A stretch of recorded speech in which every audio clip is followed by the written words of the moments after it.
তারাবিহ শব্দটি বহু বচন, এক বচন হলো তারউইহাতুন। আবিধানিক অর্থ হলো বসা, বিশ্রাম নেওয়া, আরাম করা।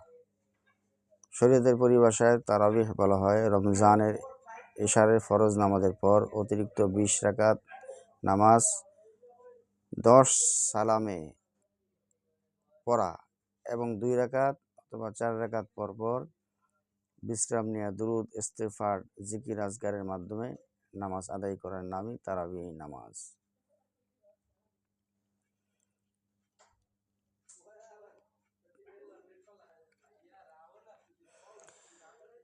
তারাবিহ 8 রাকাত আদায় করব নাকি 20 রাকাত? তো আমরা যদি রসুল সাল্লাল্লাহু আলাইহি ওয়াসাল্লামের হাদিস থেকে পাই তাহলে আমরা সেটা আদায় করব। অবশ্যই আল্লাহ পাক রব্বুল আলামিন আমাদেরকে সওয়াব দিবেন।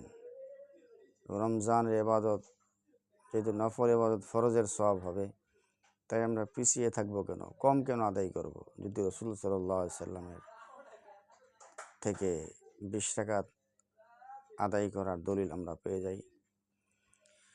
عن ابن عباس رضي الله تعالى عنه قال إن النبي صلى الله عليه وسلم كان يصلي في رمضان 20 ركعة والوتر।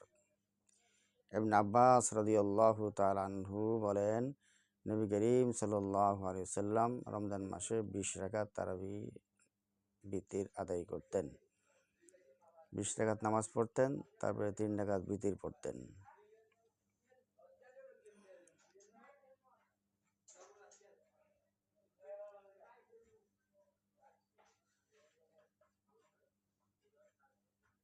এই হাদিসটি আছে মুসান্নাফ ইবনে আবি শাইবা। হযরত ইবনে হাজার আসকালানী রাহমাতুল্লাহি আলাইহি বলেন, লাকিন আজমা আস-সাহাবাতু আলা আন্না আত-তারাবিহা 20 রাকআহ। অর্থাৎ সাহাবায়ে কেরাম রাদিয়াল্লাহু তাআলা আনহুমগণ 20 রাকাত তারাবির ব্যাপারে ঐক্যমত ছিলেন। মিরকাত হযরত ওমর ফারুক রাদিয়াল্লাহু তাআলা আনহু এর যুগ এবং তার নির্দেশ। তাবেঈ ইয়াহইয়া বিন যায়েদ রাহমাতুল্লাহি আলাইহির বর্ণনা, ইন্না ওমর রাদিয়াল্লাহু তাআলা আনহু আমারা রাজুলান আন ইউসাল্লি বিহিম 20 রাকআহ। হযরত ওমর রাদিয়াল্লাহু তাআলা আনহু এক ব্যক্তিকে তারাবির নামাজ 20 রাকাত পড়ার নির্দেশ দিয়েছেন। ইবনে আবি শাইবা। হযরত ইয়াজিদ ইবনে রুমান থেকে বর্ণিত, হযরত ওমর ইবনে খাত্তাব রাদিয়াল্লাহু তাআলা আনহু এর যুগে রমজান মাসে লোকজন 23 রাকাত পড়তেন, অর্থাৎ 20 রাকাত তারাবিহ, 3 রাকাত বিতির। হযরত ইবনে তাইমিয়া রাহমাতুল্লাহি আলাইহি বলেন, হযরত ওমর রাদিয়াল্লাহু তাআলা আনহু সাহাবায়ে কেরাম রাদিয়াল্লাহু তাআলা আনহুম আজমাইনদেরকে উবাই ইবনে কাব রাদিয়াল্লাহু তাআলা আনহুর পিছনে এক জামাতভুক্ত করেছেন। তার গবেষণা হলো ওমর রাদিয়াল্লাহু তাআলা আনহু খোলাফায়ে রাশিদিনের অন্তর্ভুক্ত। তাদের সম্পর্কে রাসূল সাল্লাল্লাহু আলাইহি ওয়াসাল্লাম বলেছেন, আমার সুন্নাহ ও আমার হেদায়েতপ্রাপ্ত খলিফাগণের সুন্নতকে অবলম্বন করবে এবং মারির দাঁত দিয়ে কামড়ে রাখবে।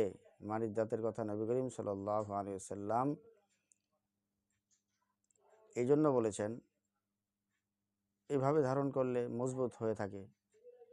তারাবির বিষয়ে ওমর রাদিয়াল্লাহু তাআলা আনহুর এই কাজ সুন্নতেরই অন্তর্ভুক্ত।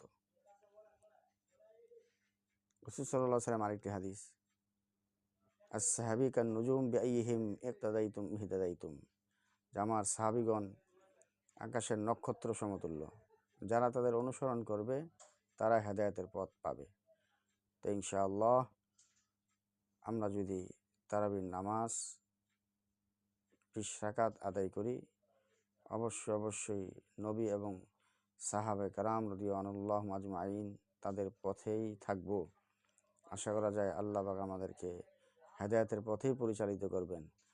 আল্লাহ রাব্বুল আলামিন আমাদের সকলকে পবিত্র মাহে রমজানের আহমিয়ত, গুরুত্ব এবং পবিত্রতা রক্ষা করার তৌফিক দান করেন এবং সারাটি রমজান 20 রাকাত নামাজের মাধ্যমেই রমজানের রাত্রি যাপন করার তৌফিক দান করেন।